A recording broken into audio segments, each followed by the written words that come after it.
ನಿಮಗೆ ಗರ್ಭಕೋಶ ತೆಗ್ಸಿದ ತಕ್ಷಣ ಇಮಿಡಿಯೇಟ್ ಆಗಿ ಬಂತು? ನನಗೆ ಬಂದಿಲ್ಲ ಸರ್, ನನಗೆ ಆಫ್ಟರ್ 6 ಮಂತ್ಸ್ ಬಂತು ನನಗೆ. ಅದಕ್ಕಿಂತ ಮುಂಚೆ ಪೈನೇ ಇಲ್ಲ, ಮಂಡಿ ನೋವೇ ಇಲ್ಲ? ಇರ್ಲಿಲ್ಲ.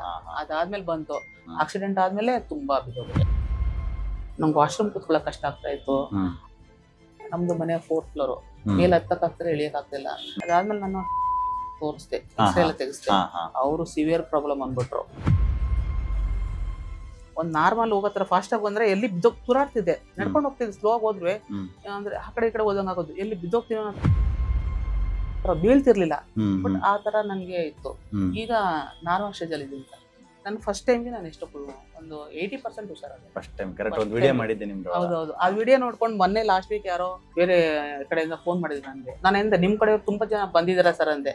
ಅವ್ರದ್ದು ಯಾರ್ದು ನಂಬರ್ ಸಿಕ್ಲಿಲ್ಲ, ನಿಮ್ ದಯಕೊಟ್ಟು ಫೋನ್ ಮಾಡ್ಬಿಟ್ಟು ನಂಬರ್ ತಗೊಂಡೆ ಅಂತ ಫೋನ್ ಮಾಡಿದ್ರು. ನಾವು ಕೂಡ ಸಜೆಷನ್ ಕೊಟ್ಟೆ.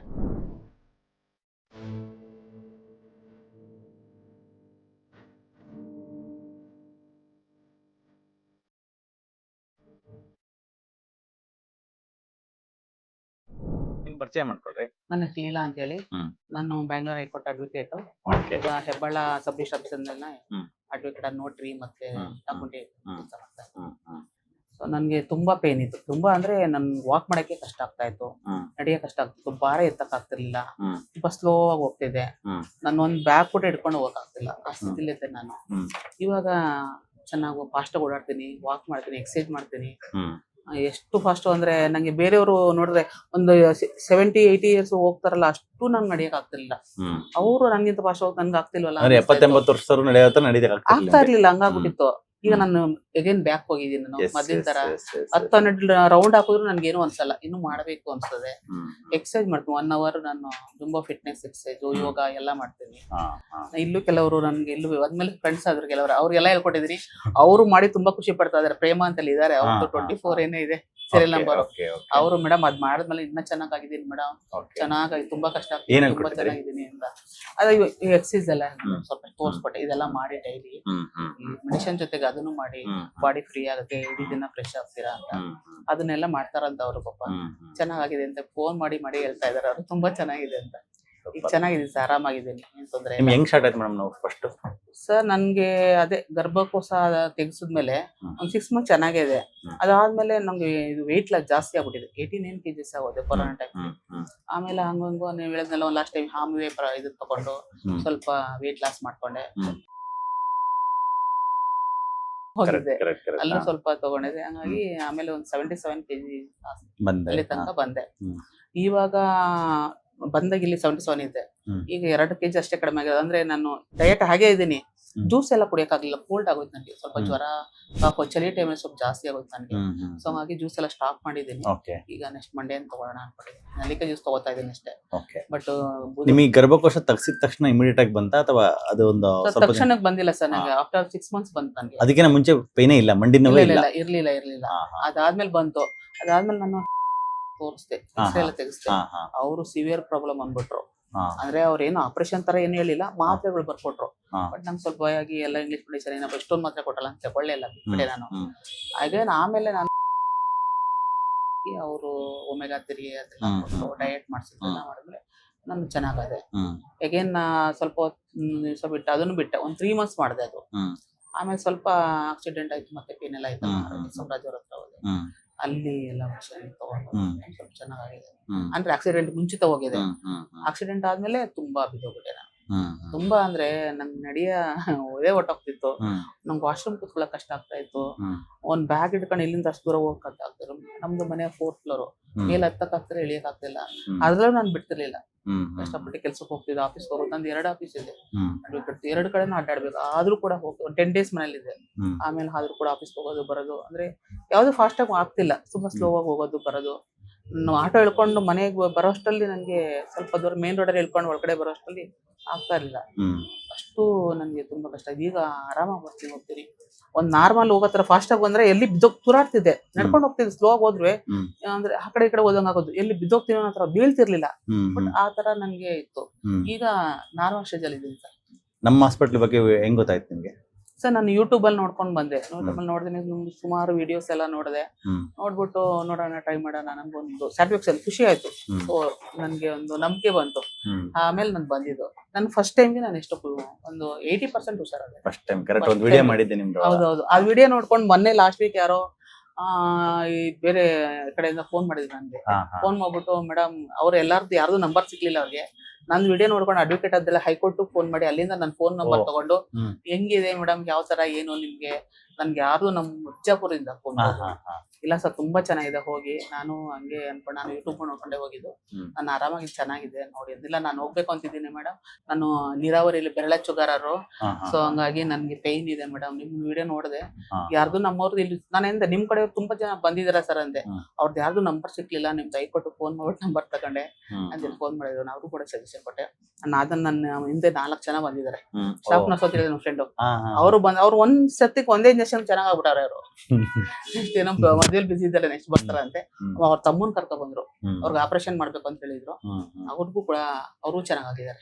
ಆಪರೇಷನ್ ಮಾಡ್ಬೇಕಂತ ಯಾವ್ದು ಆಪರೇಷನ್? ಅವ್ರದ್ದು ಮಂಡಿ ಏನೋ ಎಕ್ಸ್ಟ್ರಾ ಮೂಳೆ ಏನೋ ಬೆಳ್ಕೊಂಡಿದೆ ಅಂತ ಹೇಳಿ ಆಪರೇಷನ್ ಅಂತ ಹೇಳಿದ್ರು. ಈಗ ಅವರು ಕೂಡ ಒಂದ್ ಸತಿಗೆ ಒಂದ್ 2ನೇ ದಿವಸಕ್ಕೆ 50% ಚೆನ್ನಾಗಿದ್ದೀನಿ ಅಂತ ಹೇಳ್ತಾ ಇದ್ರು. ಸ್ವಲ್ಪ ಬಿಸಿಲ್ ಇದಾರೆ, ಬರ್ತಾರೆ ಅಂತ ಅಷ್ಟು. ಮತ್ತೆ ಅವ್ರ ಅಣ್ಣನ್ ಮಗಳು ಕರ್ಕೊಂಡ್ ತೋರಿಸಿದ್ರು, ಅಣ್ಣನ್ ಸೊಸೆನ. ನೆಕ್ ಪೇನ್ ಅಂತ ಹೇಳಿ ಹಾಂಗ್ ಮಾಡ್ಕೊಂಡ್ಬಿಟ್ಟಿತ್ತು ಅಂದ್ರೆ ಇಲ್ಲಿಗೆ ಕರ್ಕೊಂಡ್ ಬಂದಿದ್ರು. ಅವ್ರಿಗೆಲ್ಲ ಪೇನ್ ಇದೆ ಅಂತ ಹೇಳಿ ಅವರು ಕೂಡ ಆರಾಮಾಗಿದ್ದಾರೆ. ಹಾಗಾಗಿ ನಾನು ತುಂಬಾ ಜನ ಕೇಳ್ತಾ ಇದ್ದೀನಿ, ಮತ್ತೆ ಇನ್ನೂ ಇದಾರೆ ಅವರು. ಚೆನ್ನಾಗಿದೆ ಸರ್, ತುಂಬಾ ಚೆನ್ನಾಗಿದೆ, ಖುಷಿ ಆಯ್ತು ನಮ್ಗೆ, ಭಾರಿ ಚೆನ್ನಾಗಿದೆ. ಮೇಡಮ್ ಬೀಯಿಂಗ್ ಎನ್ ಅಡ್ವೊಕೇಟ್ ತುಂಬಾ ಪ್ರಶ್ನಾರ್ಥಕ ಮನೋಭಾವನೆ ಇರುತ್ತೆ. ಸೊ ಹೆಂಗೆ ನೀವು ನಮ್ಮ ವಿಡಿಯೋ ನೋಡಿದ ತಕ್ಷಣ ನಂಬಿದ್ರಿ ಮೇಡಮ್? ನಂಬಿಕೆ ಹೆಂಗ್ ಬಂತು? ಸೊ ನಂಬಿಕೆ ಅಂದ್ರೆ ನಾನು ಎಲ್ಲ ಕಡೆ ತಗೊಂಡಿದ್ದೀನಿ ಸರ್. ಸ್ಟಾರ್ಟಿಂಗ್ ಹಂಗಿರ್ತದೆ, ಆಮೇಲೆ ಮತ್ತೇನೋ ಎತ್ತು ಅಂತಿದ್ವು. ಆಮೇಲೆ ನಾನು ಒಂದಲ್ಲ ಸುಮಾರು ಜನ ನೋಡೋದ್ನಲ್ಲ ಸರ್. ಸೊ ಅದಕ್ಕಿಂತ ಹೆಚ್ಚಾಗಿ ನೀವೊಂದು ಭರವಸೆ ಕೊಡ್ತಿರಲ್ಲ ಸರ್, ಅದರಲ್ಲಿ 50% ಕಾಯಿಲೆ ಹೊರಟೋಗೋದು. ಹೇಳ್ಬೇಕಂದ್ರೆ ಎಸ್ ಎ ಡಾಕ್ಟರ್ ಆಗಿ ಒಂದು ಮಕ್ಕಳ ತರ ಟ್ರೀಟ್ ಮಾಡ್ತೀರಾ, ಒಂದು ಹೇಳ್ತೀರಾ ನಮ್ಗೆ, ಅಂದ್ರೆ ನೀವು ಸ್ವಲ್ಪ ಮೂಲದಿಂದ ಕೊಡ್ತೀರಾ. ಕೆಲವೆಲ್ಲ ಆ ಕ್ಷಣ ಅಷ್ಟೇ, ತಗೊಂಡ ತಕ್ಷಣ ಬಿಟ್ಟ ತಕ್ಷಣ ಹೊರಟೋಗೋದು. ನೀವು ಹಂಗೆಲ್ಲ ಸ್ಥಳದಿಂದ ಕೊಡ್ತಿರಲ್ಲ. ಸೊ ಅದು ನಮ್ಗೆ ನಿಮಗೆ ಮೂಲ ಕಾರಣ ಏನಿತ್ತು ಗೊತ್ತಾ ಮೇಡಮ್? ನಿಮ್ಮ ಬಾಡಿಗೆ ನೀವು ಗರ್ಭಕೋಶ ತೆಗೆಸಿದ್ಮೇಲೆ ಸಿವಿಯರ್ ಆಸ್ಟಿಯೋಪೊರೋಸಿಸ್ ಆಗಿತ್ತು ಬೋನ್ಸ್, ಅದೇ ರೂಟ್ ಕಾಸ್. ಅಂದ್ರೆ ಹಾರ್ಮೋನ್ ಇಂಬ್ಯಾಲೆನ್ಸ್ ತುಂಬಾ ಜಾಸ್ತಿ ಇತ್ತು. ಆ ಹಾರ್ಮೋನ್ ಇಂಬ್ಯಾಲೆನ್ಸ್ ನಾವು ಕರೆಕ್ಷನ್ ಮಾಡ್ಬೇಕಿತ್ತು through supplementations, through diet, through refined sugar avoid ಮಾಡೋದ್ರಲ್ಲಿ, ಲೈಕ್ ಥ್ರೋ ಈಗ ಎಕ್ಸ್ಟ್ರಾ ಹಾರ್ಮೋನ್ಸ್ ಇಂಜೆಕ್ಷನ್ಸ್ ಕೊಟ್ಟಿರ್ತಕ್ಕಂಥ ಅಂಶಗಳು ನಾವು ತಿಂತಿರ್ತೀವಿ ನಮ್ಮ ಬಾಡಿ, ನನಗೆ ಗೊತ್ತಿಲ್ಲ, ಎಸ್ಟ್ರೋಜನ್ ಡಾಮಿನೆಂಟ್ ಆಗುತ್ತೆ ಬಾಡಿ. ಸೊ ಈ ತರ ನಮ್ಮ ಬಾಡಿ ಒಂದು ಆ ಮೋಡ್ಗೆ ಹೋಗಿತ್ತು ನಿಮ್ದು. ಹಾಗಾಗಿ ರೂಟ್ ಕಾಸ್ ಅಡ್ರೆಸ್ ಮಾಡೋದಕ್ಕೆ ಗರ್ಭಕೋಶ ತೆಗೆದ್ಮೇಲೆ ಏನಾಗುತ್ತಲ್ಲ ಅದನ್ನ ನಾವು ರೂಟ್ ಕಾಸ್ ಅಡ್ರೆಸ್ ಮಾಡಕ್ ಸ್ಟಾರ್ಟ್ ಮಾಡಿದ್ವಿ.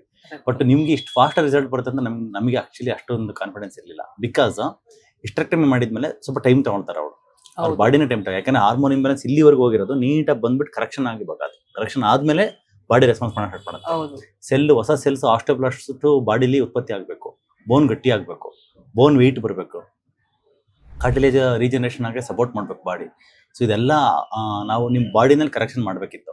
ಅದನ್ನೆಲ್ಲ ಮಾಡೋದಕ್ಕೆ ನಾವು ಅಷ್ಟು ಟೈಮ್ ಹಿಡಿಬೋದು ಇವ್ರಿಗೆ ಅಂದ್ಕೊಂಡಿದ್ವಿ. ಬಟ್ ನೀವು ಮುಂಚೆ ಆಲ್ರೆಡಿ ಕೆಲವು 2-3 ಡಯಟ್ ಸಿಸ್ಟಮ್ ಫಾಲೋ ಮಾಡಿರೋದ್ರಿಂದ, ಕಾರ್ಬೋಹೈಡ್ರೇಟ್ ಆಲ್ರೆಡಿ ಕಮ್ಮಿ ತಗೊಂಡಿರೋದ್ರಿಂದ ನಿಮ್ಮ ಬಾಡಿ ಬೇಗ ರೆಸ್ಪಾನ್ಸ್ ಮಾಡಕ್ ಸ್ಟಾರ್ಟ್ ಮಾಡ್ತಾರೆ. ಪ್ರೋಟೀನ್ ಮತ್ತೆ ಒಳ್ಳೆ ಫ್ಯಾಟ್ ಅದು ಯೂಸ್ ಮಾಡಿರೋದ್ರಿಂದ ಅದೆಲ್ಲ ನಿಮ್ಮ ಬಾಡಿನಲ್ಲಿ ಜಾಸ್ತಿ ಇಂಪ್ರೂವ್ಮೆಂಟ್ ಆಗ್ತಾ ಇದೆ. ಇವ್ ಮಂಡಿ ಹೆಂಗೆ ಸರ್, ತುಂಬಾ ಅಯ್ಯೋ ನನ್ಗೆ ಹತ್ತಕ್ಕೆ ಆಗ್ತಿಲ್ಲ. ಹತ್ತಕ್ಕಿಂತ ಎಳಿಬೇಕಂದ್ರೆ ನಂಗೆ ಹಿಂಗ ಆಗ್ತಿತ್ತಲ್ಲ, ತುಂಬಾ ಪೇನ್ ಆಗುತ್ತೆ ನನ್ಗೆ, ಸಿಕ್ಕಾಪಟ್ಟೆ ಪೇನು. ಅಯ್ಯೋ ಕಣ್ಣಲ್ಲಿ ನೀರ್ ಬರೋದು, ಅಷ್ಟು ಇದಾಗೋದು. ನಡಿಬೇಕದಿಲ್ಲ, ಹತ್ಬೇಕು ಇಳಿಬೇಕಂದ್ರೆ ತುಂಬಾ ಪೇನ್ ಆಗೋದು. ಅದು ಮೇಲೆ ಹತ್ಬೇಕಲ್ಲ, ಭಾರಿ ಹಿಂಸೆ ಆಗ್ತಿತ್ತು. ಆತರ ನಂಗೆ ಮಂಡಿ ಪೈನೇ ಇಲ್ಲ ಇವಾಗ ಹೇಳ್ಬೇಕಂದ್ರೆ. ಸ್ವಲ್ಪ ಇಲ್ಲಿಂದ ಬಿದ್ದಿರೋದು ನೋವಿದೆಯಲ್ಲ ಸರ್, ಸ್ವಲ್ಪ ಜಾಸ್ತಿ ಹೊತ್ತು ತಿನ್ಕೊಂಡ್ರೆ ಮಸಲ್ ಪೇನ್ ಬರ್ತೈತೆ. ನಾನು ನಿಮ್ಗೆ ಇವತ್ತೊಂದು ಪೌಡರ್ ಬರ್ಕೊಡ್ತೀನಿ, ಅಮೆಝಾನ್ ಅಲ್ಲಿ ತಗೊಳ್ಳಿ, ಆನ್ಲೈನ್ ಅಲ್ಲಿ. ಅದನ್ನ ಯೂಸ್ ಮಾಡಿ ಡೈಲಿ ನೈಟ್ ಒಂದು 6 months ವರೆಗೆ ಯೂಸ್ ಮಾಡಿ. ಮತ್ತೆ ಯೂರಿನ್ ಇನ್ಫೆಕ್ಷನ್ ಹೇಳಿದೆ ಸರ್, ಅದು ಇವಾಗ ಕಂಟ್ರೋಲ್ ಬಂದಿದೆ. ತುಂಬಾ ಅಯ್ಯೋ ನಂಗೆ ಆಗ್ತಿರ್ಲಿಲ್ಲ ಸರ್, ಎಷ್ಟು ಕಂಟ್ರೋಲ್. ಮನೆಗೆ ಹೋಗೋದು ತಡ್ಕೊಳಕ್ ಆಗ್ತಿರ್ಲಿಲ್ಲ. ನಾನು ದಿನಕ್ಕೆ ಎಷ್ಟೊತ್ತಿ ಹೋದ್ರು ಹೇಳಕ್ ಆಗ್ತಿರ್ಲಿಲ್ಲ. ಟಾಯ್ಲೆಟ್ ವಾಶ್ರೂಮ್ ಹೋಗೋಷ್ಟಲ್ಲೇ ಅದು ನಂಗೆ ಬೇಜಾರಾಗೋದು, ಏನ್ ಹಿಂಗ ಆಗ್ತೈತಲ್ಲ ಅಂತ. ಈಗ ನಮ್ಗೆ ಅದೆಲ್ಲ ಕಂಟ್ರೋಲ್. ಆಮೇಲೆ ಇನ್ನೊಂದೇನ್ ಗೊತ್ತಾ, ಗರ್ಭಕೋಶ ತೆಗೆದಿರೋರಿಗೆ ಅದು ಯೂರಿನ್ ಪ್ರಾಬ್ಲಮ್ ಬಂದೇ ಬರುತ್ತೆ ಹೇಳಿದ್ರು. ನನ್ನ ಫ್ರೆಂಡ್ ಹಂಗೆ ನರ್ಸ್ ಅವರು ಹೇಳಿದ್ರು. ಬಟ್ ಯಾವಾಗ ನಾವು ಇದನ್ನೆಲ್ಲ ಈ protein, high protein high fat diet ನಾವು ಸ್ಟಾರ್ಟ್ ಮಾಡ್ತೀವೋ, ಅದು ಕೂಡ ಏನ್ ವೆಜನಲ್ ವಾದ ಇರುತ್ತೋ ಅದು ಕೂಡ ಕನೆಕ್ಟಿವ್ ಟಿಶ್ಯೂ. ಅದು ಬೇಸಿಕಲಿ ಅದು ಗಟ್ಟಿ ಆಗ್ತಾ ಹೋಗುತ್ತೆ, ನಮ್ಮ ಬಾಡಿಗೆ ಬೇಕಾಗಿರೋದನ್ನ ಕೊಡುವಾಗ ಗಟ್ಟಿ ಆಗ್ತಾ ಹೋಗುತ್ತೆ. ಹಾಗಾಗಿ ಅದು ಅಲ್ಲೇ ಲೈಕ್ ಹಿಡಿಯಕ್ಕೆ ಸ್ಟಾರ್ಟ್ ಆಗುತ್ತೆ. Means it is on its place, it is not prolapsing. On to the bladder, urinary bladder ಮೇಲೆ ಪ್ರೊಲಾಪ್ಸ್ ಆಗಲ್ಲ. ಅವಾಗ ನಿಮ್ಗೆ ಯೂರಿನ್ ಎಲ್ಲ ಚೆನ್ನಾಗಿ ಕಂಟ್ರೋಲ್ ಆಗುತ್ತೆ. ಮುಂಚೆ ಕಂಟ್ರೋಲ್ ಇರ್ತೈತೆ ಅಷ್ಟೊಂದು ಆಗ್ತಾ ಇರ್ಲಿಲ್ಲ ಸರ್. ನಾನು ಕುತ್ಕೊಂಡಿದ್ರೆ ಎಷ್ಟೊತ್ ಬೇಕಾದ್ರೆ ಕುತ್ಕೊಂತೀನಿ, ಎದ್ರೆ ಆಗ್ತಾ ಇರ್ಲಿಲ್ಲ. ನಾನು ಬೆಳಗ್ಗೆ 10 ಗಂಟೆ ಕೂತ್ಕೊಂಡ್ಬೇಕು, 2 ಗಂಟೆ ಗಂಟೆ ಕುತ್ಕೊಂಡ್ರು ನಂಗೆ ಏನು ಆಗ್ತಿರ್ಲಿಲ್ಲ. ಅದಾದ್ಮೇಲೆ ಸ್ಟಾರ್ಟ್ ಆಗ್ಬಿಡು, ಒಂದ್ಸತಿ ಬಿಟ್ರೆ ಕಂಟ್ರೋಲ್ ಮಾಡಕ್ಕೆ ಆ ತರ ಆಗ್ತಾ ಇತ್ತು. ಕರೆಕ್ಟ್. ಎಷ್ಟು ನೂರು ಕುಡಿದ್ರು ಏನೋ ಆಗ್ತಿರ್ಲಿಲ್ಲ. ನಿಂತ್ಕೋತು ಅಂದ್ರೆ ಯಾಕಂದ್ರೆ ನಿಂತ್ಕೊಂಡ ತಕ್ಷಣ ಪ್ರೆಷರ್ ಕುತ್ಕೊಂಡಾಗ ಅದು ಫ್ಲೋರ್ ಇರುತ್ತಲ್ಲ, ನಾವು ಕುತ್ಕೊಂಡ ಫ್ಲೋರ್ ಕಂಟ್ರೋಲ್ ಇರುತ್ತೆ, ವೆಜನಲ್ ಫ್ಲೋರ್. ನಾವು ನಿಂತ್ಕೊಂಡ ತಕ್ಷಣ ವೆಜನಲ್ ಫ್ಲೋರ್ ಅಲ್ಲಿ ಮೇಲ್ಗಡೆ ಯೂಟ್ರಸ್ ಇಲ್ಲ ಹಿಡ್ಕೊಳಕ್ಕೆ, ಅದೇ ಬ್ಯಾಕ್ ಪುಲ್ಲಿಂಗ್ ಕೊಡಕ್ಕೆ. ಸೊ ಬೇಗ ಹಂಗೆ ಪ್ರೊಲಾಪ್ಸ್ ಆಗ್ಬಿಡುತ್ತೆ. ಬಿಟ್ಟ ತಕ್ಷಣ ಪ್ರೊಲಾಪ್ಸ್ ಆದ ತಕ್ಷಣ ಯೂರಿನ್ ಹಂಗೆ ಡೈರೆಕ್ಟ್ ಆಗಿ. ಸೊ ಆ ತರ. ಸೊ ಅದೊಂದು ವೆರಿ ಇಂಪಾರ್ಟೆಂಟ್. ಆಮೇಲೆ ಇನ್ನೊಂದು, ನೀವು ರೀಸೆಂಟ್ ಆಗಿ ದೇವ್ರಿಗೆ ಹೋಗಿ ಬಂತೆ ಅಂತ ಹೇಳಿ. ಅದು ಫ್ರೆಂಡ್ ಹಿಂಸೆ ಅಂತ ಹೋದೆ ಸರ್. ನನ್ಗೆ ಆಗ್ತಾ ಇರ್ಲಿಲ್ಲ, ಹೋಗ್ಬೇಕು ಬೇಡ ಅಂತ ನಾನು ಹೇಳ್ದೆ. ನೋಡ್ತೇನೆ ಅಲ್ಲಿ ತನಕ ಹೋಗಿ, ನನ್ಗೆ ಆದ್ರೆ ದೇವ್ರ ಮೇಲೆ ಬರಕೊಂಡ್ ಬರ್ತೀನಿ, ಆಗಿಲ್ಲ ಫೋರ್ಸ್ ಮಾಡಬೇಡಿ ನೀವು ಹೋಗಿ ಅಂತ. ಅದು ಚಿರತೆ ಮೊನ್ನೆ ಯಾರೋ ತಿನ್ಬಿಡ್ತಲ್ಲ ಸರ್, ಅದ್ರ ಹಿಂದಿನ ವಾರನೇ ಹೋಗಿದ್ದೀನಿ ನಾನು. ಅದಾದ್ಮೇಲೆ ಹೋಗಿ ನಿಜವಾಗ್ಲೂ ಹೋಗ್ತಿರ್ಲಿಲ್ಲ. ಹಂಗು ರೋಡಲ್ಲೇ ಹೋದ್ವು ನಾವು, ಸ್ಟೆಪ್ಸ್ ಮೂಲಕ ಹೋಗ್ಲಿಲ್ಲ. ರೋಡ್ ಸೈಡ್ ಅದು ಅದಕ್ಕೆ ಜಾಸ್ತಿ ಆಯ್ತು. 18 ಕಿಲೋ ರೋಡಲ್ಲಿ ಹೋಗಿದ್ರೆ 11 ಕಿಲೋಮೀಟರ್ ಅಂತೆ. ಅದು ಸ್ಟೆಪ್ಸ್ ಅಲ್ಲಿ ಹೋಗಿದ್ರೆ ರೋಡ್ ನಲ್ಲಿ ಹೋದ್ವಿ 18 ಕಿಲೋಮೀಟರ್, ತುಂಬಾ ದೂರ. ಎಲ್ಲಿಂದ ಸ್ಟಾರ್ಟ್ ಮಾಡಿದ್ರಿ ಮೇಡಮ್? ಸರ್ ತಾಳ್ಬೆಟ್ಟ ಅಂತ, ಅಲ್ಲಿಂದ ಸ್ಟಾರ್ಟ್ ಮಾಡಿದ್ದೆ. ಅಲ್ಲಿಂದ ಫುಲ್ ಬೆಟ್ಟ ರೋಡ್ ಹೆಂಗಿದೆ ಅದೇ ತರ ರೋಡ್ ಬಸ್ ಹೆಂಗ್ ಹೋಗುತ್ತೋ ಅದರಿಂದ ಅದೇ ತರ ಹೋಗಿದ್ದೀನಿ. 18 ಕಿಲೋಮೀಟರ್ಸ್, ಒಂದ್ 5 ಕಿಲೋಮೀಟರ್ ಸ್ವಲ್ಪ ಪೇನ್ ಸ್ಟಾರ್ಟ್ ಆಗ್ತಿಲ್ಲ. ಬಟ್ ಅಲ್ಲಿವರೆಗೂ ಪೈನ್ ಬಂದಿಲ್ಲ? ಇಲ್ಲ ಇಲ್ಲ ಇಲ್ಲ. ಅಲ್ಲಿಂದ ವಾಪಸ್ ಬಂದ್ಮೇಲೆ ಪೈನ್ ಮೇಡಮ್? ಇಲ್ಲ ಏನಿಲ್ಲ ಸರ್, ಏನಿಲ್ಲ, ರಿಕವರಿ ಆಯ್ತು ಬಾಡಿ. ಮಾನೈತೆ ಸರ್. ಹೆಂಗ ಅನಿಸ್ತು ಮೇಡಮ್ ಮನಸ್ಸಿಗೆ? ಆರಾಮಿದೆ, ಖುಷಿ ಇದೆ ಸರ್ ಒಂಥರ. ಆ ಟೈಮಲ್ಲಿ ನೋಡಿ, ಅದು ಪಾದಯಾತ್ರೆ ಮಾಡ್ಬೇಕು, ಅದ್ರಾಗ ಬೆಟ್ಟ ಹತ್ಬೇಕಂದ್ರೆ ನಮ್ ಬಾಡಿನಲ್ಲಿ ಒಂದು ಇದು ಬರುತ್ತೆ ಮೇಡಮ್, ಆ ಒಂದು ಶಕ್ತಿ ಬರುತ್ತೆ. ಆ ಟೈಮಲ್ಲಿ ಶಕ್ತಿ ಬಂದ್ಬಿಡುತ್ತೆ. ಆಮೇಲೆ ಅಲ್ಲಿಂದ ಬಂದ್ಮೇಲೆ ನಮ್ಗೆ ಪೈನ್ ಸ್ಟಾರ್ಟ್ ಆಗುತ್ತೆ. ಯಾಕಂದ್ರೆ ಆ ಟೈಮಲ್ಲಿ ಗೊತ್ತಾಗಲ್ಲ ನಮ್ಗೆ, ಇಲ್ಲಿಂದ ಬಂದ್ಮೇಲೆ ಸ್ಟಾರ್ಟ್ ಆಗುತ್ತೆ. ಅದು ನಿಮ್ಗೆ ಆಯ್ತಾ ಅಂತ ಕೇಳಿ? ಇಲ್ಲ ಸರ್, ಇಲ್ಲ. Super madam. ಅವ್ರು ಹೇಳಿದ್ನಲ್ಲ ಆಪರೇಷನ್ ಆಗಿದೆ ಸ್ಟಾಫ್ ನರ್ಸ್ ಅಂತ, ಅಪ್ಪ ಆಯಮ್ಮನು ಬಿಡ್ಲಿಲ್ಲ, ಅವ್ರನ್ನ ಕರ್ಕೊಂಡು ಹೋಗಿದ್ವಿ. ಅವರು ಬಂದಿದ್ದಾರೆ, ಅವ್ರಿಗೂ ಏನೂ ಆಗಿಲ್ಲ, ಚೆನ್ನಾಗಿದ್ದಾರೆ, ಆರಾಮಾಗಿದ್ದಾರೆ, ತುಂಬಾ ಚೆನ್ನಾಗಿದ್ದಾರೆ. ಅವರು ಕೂಡ ಈಗ ವಾಕ್ ಎಕ್ಸರ್ಸೈಸ್ ತುಂಬಾ ಚೆನ್ನಾಗಿ ಮಾಡ್ತಾರೆ. ಚೆನ್ನಾಗಿದೆ ಸರ್ ನಿಜಕ್ಕೂ. Correct madam. ಮತ್ತೆ ನಿಮ್ದು ಲಾಸ್ಟ್ ಟೈಮ್ ವಿಡಿಯೋದಲ್ಲೂ ನೀವು ಹೇಳಿದ್ರಿ, ನಂಗೆ ಆಲ್ಮೋಸ್ಟ್ ಚೆನ್ನಾಗಿ ರಿಕವರಿ ಆಗ್ತಿದೆ, ಫಾಸ್ಟ್ ರೆಸ್ಪಾನ್ಸ್ ಮಾಡ್ತಾ ಇದೆ ನಿಮ್ ಬಾಡಿ ಅಂತ ಹೇಳಿದ್ರಿ. ಸೊ ನಾನು ನಿಮಗೆ ಕೇಳೋ ಪ್ರಶ್ನೆ, ನೀವು ಇಲ್ಲಿ ಬಂದು ಹೋಗಿ ಟ್ರೀಟ್ಮೆಂಟ್ ಎಲ್ಲ ತಗೊಂಡಾದ್ಮೇಲೆ ನಿಮ್ದು ಡಯಟ್ ಅಲ್ಲಿ ಏನೇನೆಲ್ಲ ಅಪ್ಡೇಟ್ ಮಾಡಿದ್ರಿ ಮೇಡಮ್? ಅಡಿಷನಲ್ ಆಗಿ ಆಲ್ರೆಡಿ 2 ಸರಿ ಡಯಟ್ ಮಾಡಿದ್ರಿ ನೀವು, ಏನ್ ಡಯಟ್ ನ ಅಪ್ಡೇಟ್ ಮಾಡಿದ್ರಿ ಮೇಡಮ್? ಸರ್ ಡಯಟ್ ಅದೇ ಮಾಮೂಲಿ ಕೊಬ್ಬರಿ ಎಣ್ಣೆ ತಗೊಂತೀನಿ. ಅದು ಮುಂಚೆ ತಗೊಂತಾ ಇರ್ಲಿಲ್ಲ? ತಗೊಂತಾ ಇದೆ. ಅವಾಗ ಇಲ್ಲಿ ಬರಕಿನ ಮುಂಚೆ ಇಲ್ಲ ತಗೊಂತಾ ಇಲ್ಲ. ಅದು ಬೇರೆ ಆಯಿಲ್ ಏನೇನಿದೆಲ್ಲ ಅದನ್ನ ತಿಂತಾ ಇತ್ತು. ರಿಫೈಂಡ್ ಆಯಿಲ್ ಯೂಸ್ ಮಾಡ್ತಾ ಇದ್ರ ಮುಂಚೆ? ಇಲ್ಲಿ ಬಂದ್ಮೇಲೆ ಕೊಕೊನಟ್ ಆಯಿಲ್, ಸನ್ಫ್ಯೂರ್ ಏನಿದೆ ಅದನ್ನೇ ಯೂಸ್ ಮಾಡ್ತಾರೆ. ಮನೇಲಿ ಏನ್ ಮಾಡ್ತಾರೆ ಅದನ್ನೇ ಮಾಡ್ತಾರೆ. ಸೊ ನಾನು ಇಲ್ಲಿ ಅವಾಗಿಂದ ನಾನು ಏನು ಯೂಸೇ ಮಾಡಿಲ್ಲ, ಆಯಿಲೇ ಇಲ್ಲ. ಕೊಕೊನಟ್ ಆಯಿಲ್, ತುಪ್ಪ, ಅದ್ ಬಿಟ್ರೆ ಏನು ಯೂಸ್ ಮಾಡ್ತಾ ಇಲ್ಲ. ಇವಾಗ ನಾನು ಹುಷಾರಿಲ್ಲ ಅಂದ್ರೂ ಕೂಡ ನಾನು ಅದನ್ನೇ ಯೂಸ್ ಮಾಡ್ತಿದ್ದು. ನನ್ನ ಆಯಿಲ್ ಹೋಗಿಲ್ಲ. ಅನ್ನ ಸಾಂಬಾರು, ತರಕಾರಿ ಸಾಂಬಾರಿಗೆ ಏನಿದೆ ಅದನ್ನೇ ತಗೊಳ್ತಾರೆ. ಓಕೆ. ಆಮೇಲೆ ಆಯಿಲ್ ಚೇಂಜ್ ಮಾಡ್ಬಿಟ್ಟು ಮತ್ತೆ ಬೇರೆ ಏನ್ ಚೇಂಜ್ ಮಾಡಿದ್ರಿ?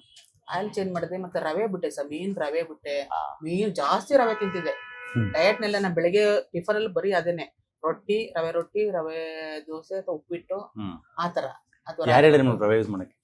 ಐ ಮೀನ್ ಹೆಂಗ್ ಗೊತ್ತಾಯ್ತು ರವೆ ಯೂಸ್ ಮಾಡಕ್ಕೆ? ಮಾಡ್ತಾ ಇದ್ದೆ. ಯಾಕೆ ಫೈಬರ್ ಸ್ವಲ್ಪ ಜಾಸ್ತಿ ಇರುತ್ತೆ, ನಮ್ಮ ಬಾಡಿಗೆ ಹೆಲ್ಪ್ ಆಗುತ್ತೆ ಅಂತ. ಅಂದ್ರೆ ಅದು ಅನ್ನ ಅಲ್ವಲ್ಲ, ಡಯಟ್ ಆತರ ವೇಟ್ ಲಾಸ್ ಆಗ್ಬೋದು ಅಂತ ತಿಂತಿದ್ದೆ ಅಷ್ಟೇ. ಬೆಳಗ್ಗೆ ಟೈಮ್ ಅನ್ನ ತಿನ್ಬಾರ್ದು. ಹೈ ಗ್ಲೂಟೆನ್, ಅದು ಹೈ ಗ್ಲೂಟೆನ್ ರವೆ, ಗೋಧಿಯಿಂದ ಬಂದಿರುತ್ತಲ್ಲ, ಕರುಳನ್ನೆಲ್ಲ ಡ್ಯಾಮೇಜ್ ಮಾಡ್ಬಿಟ್ಟು ಇನ್ಫ್ಲಮೇಷನ್. ಚಪಾತಿ ಅದನ್ನೇ ತಿಂತಿದ್ದು. ಈಗ ಆ ಚಪಾತಿ ಮುಖ ಒಂದ್ ದಿವಸ ತಿಂದೇ ಇಲ್ಲ ನಾನು, ರವೆನೂ ಮುಟ್ಟಿಲ್ಲ. ಬೆಳಗ್ಗೆ ಮತ್ತೆ ತಿಂಡಿಗೆ ಏನ್ ಮಾಡ್ತೀರಾ? ತಿಂಡಿ ಸರ್ ನೀವು ಹೇಳಿದ್ರೆ ಹೆಸರು ಕಾಳೆ ದೋಸೆ, ಕಡಲೆಕಾಳು ಹೆಸರು ಕಾಳು ದೋಸೆ, ಇಲ್ಲಾಂದ್ರೆ ಅಕ್ಕಿ ರೊಟ್ಟಿ, ರಾಗಿ ರೊಟ್ಟಿ, ಜೋಳದ ರೊಟ್ಟಿ, ಈ ತರ ತಗೋತೀವಿ. ತರಕಾರಿ ಸೊಪ್ಪು ಎಲ್ಲ ಹಾಕ್ಬಿಟ್ಟು ಒಂದ್ ರೊಟ್ಟಿ ಆದ್ರೆ ಸಾಕು. ನಿಜಾನ ಮಧ್ಯಾಹ್ನ ಅನ್ನ ಸಾಂಬಾರ್, ತರಕಾರಿ ಸಾಂಬಾರ್ ತಿಂತೀವಿ. ಮತ್ತೆ ಸಂಜೆ ಈವ್ನಿಂಗು ಡ್ರೈ ಫ್ರೂಟ್ಸ್ ಅಷ್ಟೇ, ಏನು ಬೇರೆ ಏನು ಹಸು ಆಗಲ್ಲ. ಡ್ರೈ ಫ್ರೂಟ್ಸ್ ತಿನ್ಬಿಟ್ರೆ ಮುಗಿತಾ, ಮತ್ತೆ ನಿಮ್ದೇನು ಸಪ್ರೇಟ್ ಇದೆಲ್ಲ ಆ ತರ ಇದೆ. ಸೊ ಹಂಗಾಗಿ ಸರಿ, ಫಾಸ್ಟ್ ಆಗಿ ವಾಕಿಂಗ್ ಮಾಡಿ ತೋರಿಸ್ತೀರಾ? ಮಾಡ್ತೀನಿ ಸರ್.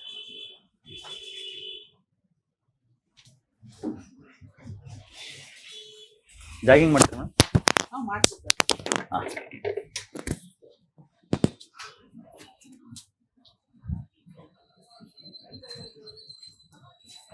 Super madam. ಇನ್ನೊಂದು ಒಂದೆರಡು ಎಕ್ಸರ್ಸೈಸ್ ಪ್ರಾಕ್ಟೀಸ್ ಮಾಡ್ತೀನಿ ಅಂತಿರಲ್ಲ, ನಮ್ಮ ವೀಕ್ಷಕರಿಗೆ ಒಂದ್ಸಲ ತೋರಿಸ್ತೀರಿ ಯಾವ್ದು ಅಂತ? ಎಲ್ಲ ಮಾಡ್ತೀನಿ ಸರ್. ನಾನು ಈ ಬಗ್ ಮಾಡೋದನ್ನ ನಾನು ಒಂದು 50 ಮಾಡ್ತೀನಿ ಸರ್ ನಾನು. ಹೌದಾ? ಯಾ, ಮಾಡಿ ಮೇಡಮ್. ಓ ಸೂಪರ್. ಓಕೆ, ಡೈಲಿ 50 ಮಾಡ್ತೀರಾ ಇದು? ಹೌದು ಸರ್, ಅದು ಮಾಡ್ತೀನಿ. ಮಂಡಿ ಕೂಡ ಮಾಡ್ತೀನಿ. ಪರ್ಫೆಕ್ಟ್. Half skirts. ಹಾ ಹಾ ಓಕೆ. ಖಾಲಿ ಮುಂದೆ ಮಾಡೋದು, ಹಾ. ಹಿಂದೆ ಮಾಡೋದು, ಹಾ. ಹೀಗ್ ಮಾಡೋದು, ಹಾ. ಹಿಂಗ್ ಮಾಡೋದು, ಹಾ. ಮತ್ತೆ ಹೀಗೆ ಬಗ್ಗದು. ಹಾ ಇಲ್ಲಿ ಫುಲ್ ಬಗ್ತೀನಿ, ಹಾ. ತಡೀತದೆ ಅಂತ ಮಾಡ್ತಿಲ್ಲ ಅಷ್ಟೇ. ಹಾ ಹಾ ಹಿಂಗೆ ಮತ್ತೆ ಹಾ. ಈ ಕಡೆದು. ಹಾ ಹಾ ಹಾ. ಓ ಎಕ್ಸಲೆಂಟ್ ಮ್ಯಾಮ್, ಎಕ್ಸಲೆಂಟ್. ಎಲ್ಲ ಮಾಡ್ತೀನಿ ಸರ್. ಹ್ಮ್. ತುಂಬಾ ಇದೆ ಎಕ್ಸಸೈಸ್. ಇದನ್ನ ಪ್ರೇಮ್ ಅವ್ರಿಗೆ ಇದೇ ಹೇಳ್ಕೊಟ್ಟಿರೋದು, ಹಾ, ಅವ್ರಿಗೂ ಅವ್ರು ಇದೇ ಮಾಡ್ತಿದ್ದಾರೆ. ಅದೇ ಮಾಡ್ತಾ ಇದ್ದಾರೆ, ಚೆನ್ನಾಗಿ ಮಾಡ್ತಿದ್ದಾರೆ. ನೀವು ಮಾಡಿದಿರೋದು ಕರೆಕ್ಟ್ ಮೇಡಮ್, ಇದನ್ನೇ ಮಾಡಿ ನೀವು. ಲೈಕ್ ಇದು ಎಕ್ಸರ್ಸೈಸ್ ಮತ್ತೆ ಪ್ರಾಣಾಯಾಮ ಅದೆಲ್ಲ ಮಾಮೂಲಿ ಮಾಡ್ತೀನಿ, ಇದು ಎಕ್ಸ್ಟ್ರಾ ಎಕ್ಸಸೈಸ್ ಮಾಡ್ತೀನಿ. ಯೂಟ್ಯೂಬ್ ನೋಡ್ಕೊಂಡೆ ನಾನು ಕಲ್ತ್ಕೊಂಡಿದ್ದೆ. ಎವ್ರಿ ಡೇ ಪ್ರಾಣಾಯಾಮ ಮಾಡಿ ಎವ್ರಿ ಡೇ ಎಕ್ಸರ್ಸೈಸ್ ಮಾಡಿ, ಮತ್ತೆ ಪಥ್ಯ ಇವಾಗ ಏನ್ ಹಿಡಿದಿದ್ರೋ ಹಂಗೆ ಮಾಡ್ಬಿಡಿ. ಆಕ್ಚುಲಿ ನಿಮ್ಗೆ ವಯಸ್ಸು ವಾಪಸ್ ಹೋಗಿದೆ ಅಂತ ಅನಿಸ್ತಾ ಇದೆಯಾ? ಹೌದು, ಫ್ರೆಂಡ್ಸ್ ಎಲ್ಲ ಹೇಳ್ತಾರೆ ಹಾ. ತುಂಬಾ ನೋಡಿ ನೀನ್ ಎಷ್ಟು ಚೆನ್ನಾಗಿ ಮೇಂಟೈನ್ ಮಾಡ್ಕೊಂತೀಯ, ನಮ್ ಕೈಲಿ ಆಗೋದೇ ಇಲ್ಲ, ತುಂಬಾ ಸಣ್ಣ ಆಗ್ಬಿಟ್ಟಿದೆ ಅಂತಾರೆ. ಹಾ. ಕೆಲವರೆಲ್ಲ ತಿನ್ನೋದ್ ಬಿಡ್ಬೇಡ, ತಿನ್ನು ಇಷ್ಟೊಂದು ಸಣ್ಣ ಆಗಿದೆಯಾ ಅಂತಾರೆ. ಇಲ್ಲ ಬಟ್ ನನಗೇನು ಅಷ್ಟೊಂದು weight ಲಾಸ್ ಆಗಿಲ್ಲ ನಾನು. ಅಲ್ಲ ಆಕ್ಚುಲಿ But ನೋಡಕ್ weight ಹಂಗೆ. ಗಿನ್ನ ಮುಖ್ಯವಾಗಿ ಇಂಚ್ ಲಾಸ್ ಆಗಿದೆ ನಿಮ್ಗೆ. ಬಟ್ಟೆ ಹೌದು, ಲೂಸ್ ಆಗ್ತಿದೆ, ಹೌದು. ಇಂಚ್ ಲಾಸ್ ಹೌದು ಆಗಿದೆ. ಹೌದು, ಲೂಸ್ ಆಗಿದೆ, ಬೋನ್ಸ್ ಗಟ್ಟಿ ಆಗ್ತಾ ಹೊಟ್ಟೆ ಎಲ್ಲ ಹೋಗಿದೆ, ಬೋನ್ಸ್ ಗಟ್ಟಿ ಆಗ್ತಾ ಹೌದು ಇದೆ, ಹೌದು ಹೌದು ಮಸಲ್ಸ್ ಬರ್ತಾ ಇದೆ. ಇಷ್ಟೆಲ್ಲ ಹೌದು. ಎಕ್ಸರ್ಸೈಸ್ ಮಾಡುವ ಮಸಲ್ಸ್ ಬರ್ಲೇಬೇಕಲ್ಲ, ಹೌದು, ಮಸಲ್ಸ್ ಗೆ ಹೌದು. ಬೋನ್ಸ್ ಗೆ weight ಬರುತ್ತೆ ಅಲ್ಲಿ. ಹೌದು. ಆಮೇಲೆ ನಾನು ಬಗ್ಗಿ ಮಂಡಿ ಮುಡಿಸ್ತೀನಿ ಕುತ್ಕೊಂಡು. ಹಾ. ಅದು ಹೌದು, ತೋರ್ಸಿ.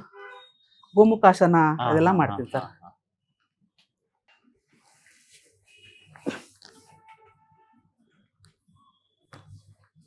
ಪಶ್ಚಿಮೋತ್ತಾಸನ, ಅರ್ಧ ಪಶ್ಚಿಮೋತ್ತಾಸನ. ಸೂಪರ್. ಓ ಪರ್ಫೆಕ್ಟ್ ಮೇಡಮ್, ಎಕ್ಸಲೆಂಟ್. ಸೆಕೆಂಡ್ ಮಾಡ್ತೀನಿ. 30 ಸೆಕೆಂಡ್. ಓಕೆ, ಅಪೋಸಿಟ್ ಮತ್ತೆ 30 ಸೆಕೆಂಡ್, ಹೌದು ಹೌದು ಮತ್ತೆ ಎರಡು ಕರನು ಹೌದು. 30 ಸೆಕೆಂಡ್. Okay super madam. ನಮಗೆ ಹೈಕೋರ್ಟ್ ಲಾಯರ್ಗೆ ಒಂದು ಟ್ರೀಟ್ಮೆಂಟ್ ಕೊಡೋದಕ್ಕೇನೆ ಒಂದು ಭಾಗ್ಯ. ಯಾಕಂದ್ರೆ ಲಾಯರ್ಗಳು ಯೂಶಲಿ ಯಾವ್ದನ್ನೂ ಅಷ್ಟು ಸುಲಭವಾಗಿ ನಂಬಲ್ಲ. ಹೌದು ಸರ್, ಸ್ಟಾರ್ಟಿಂಗ್ ನಿಜ ಅಲ್ಲಿ ನಿಜ. ಒಂದು ವಿಡಿಯೋ ಹಾಕಿದ್ದೆ, ಲಾಯರ್ ವೈಫ್ ಅವರು, ಹೌದು. Advocate wife. ನೋಡಿದೆ ನಾನು. ಅವ್ರಿಗೆ ಆಲ್ರೆಡಿ 2023 ಜೂನ್ ಅಲ್ಲಿ ಟ್ರೀಟ್ಮೆಂಟ್ ಕೊಟ್ಟಿದ್ದು. ಇನ್ನೊಂದು 3 ತಿಂಗಳು ಬಂದ್ರೆ 3 ವರ್ಷ ಆಗುತ್ತೆ. ಅವಾಗ ಇಮಿಡಿಯೇಟ್ ಸರ್ಜರಿ ಮಾಡಕಂತ ಹೇಳಿದ್ರು ಅವ್ರಿಗೆ.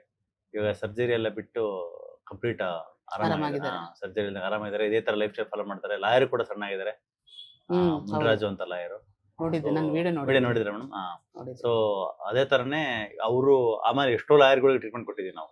ಮತ್ತೆ ನಮ್ಮ ಹಾಸ್ಪಿಟ್ಲಿಗೆ ಜಡ್ಜ್ ಬರ್ತಾರೆ, ಅಲ್ಲಿ ಕೋರ್ಟ್ ಇದೆಯಲ್ಲ ಮೇಡಮ್ ಇದ್ರ ಹತ್ರ, ಯಾವ್ದು ಸರ್? Civil court. ಮಾತಸ್.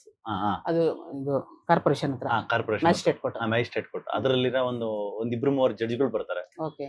ಅವ್ರಿಗೆ ಟ್ರೀಟ್ಮೆಂಟ್ ಕೊಡ್ತಾ ಇದ್ವಿ. ಅಲ್ಲಿರೋ ಅವರು ಬಂದ್ಮೇಲೆ ಜಡ್ಜ್ ಬಂದ್ಮೇಲೆ ಅವರು 3-4 ಜನ ಲಾಯರ್ಗಳು ಕರ್ಕೊಂಡ್ರು. ಲಾಯರ್ದು ಒಂದು ಕಲ್ಟೆ ಫಾರ್ಮೇಶನ್ ಆಗ್ತಾ ಇದೆ. ಲಾಯರ್ಸು, ಟೀಚರ್ಸು, ಮತ್ತೆ ಗೌರ್ಮೆಂಟ್ ಜಾಬ್ ಅಲ್ಲಿ ಇರ್ತಕ್ಕಂಥ ಇವರು ನರ್ಸಸ್, ಮತ್ತೆ ಇವನ್ ಮೊನ್ನೆ ಒಬ್ರು ಡಾಕ್ಟರ್ ಬಂದಿದ್ರು, ಅವ್ರ ತಾಯಿಗೆ ಹುಷಾರಿಲ್ಲ ಅಂತ, ಅನೆಸ್ಥೆಟಿಸ್ಟ್. ಅವ್ರ ತಾಯಿ ಸರ್ಜರಿ ಮಾಡಿಸ್ಕೊಳಲ್ಲ ಅಂತ. ಇಲ್ಲ ನಾನು ಇಲ್ಲೇ ಟ್ರೀಟ್ಮೆಂಟ್ ತಗೊಂಡ್ರು. ಒಂದು 4-5 ಟೈಮ್ಸ್ ಬಂದು ಚೆನ್ನಾಗಾದ್ರು. ಆಮೇಲೆ ಇವತ್ತೊಂದು CA ಅವರು ಇದರಲ್ಲಿದ್ದಾರೆ ದುಬೈನಲ್ಲಿ. ಅವ್ರ ಅಮ್ಮ ಆಲ್ಮೋಸ್ಟ್ ಅವ್ರು 1 ವರ್ಷದಿಂದ ಟ್ರೀಟ್ಮೆಂಟ್ ಕೊಡ್ತಾ ಇದ್ದೀನಿ. ಇವಾಗ 80-90% ಚೆನ್ನಾಗಿದೆ ಅವ್ರ ಅಮ್ಮ ಅವ್ರ ಅಪ್ಪ ಇಬ್ರಿಗೂ. ಮೊದಲೇ ನಂಗೆ ಬೆರಳುಗಳೆಲ್ಲ ಸ್ವಲ್ಪ ಜುಮ್ ಅನ್ನೋದು ಎಲ್ಲ ಕಡೆ ಮೇನ್ಲಿ ನಿಮ್ ಬಾಡಿಗೆ ಎಫೆಕ್ಟ್ ಆಗ್ತಿದೆ ಯಾವ್ದು ಹೇಳಿ? ರವೆ. ಹೌದು.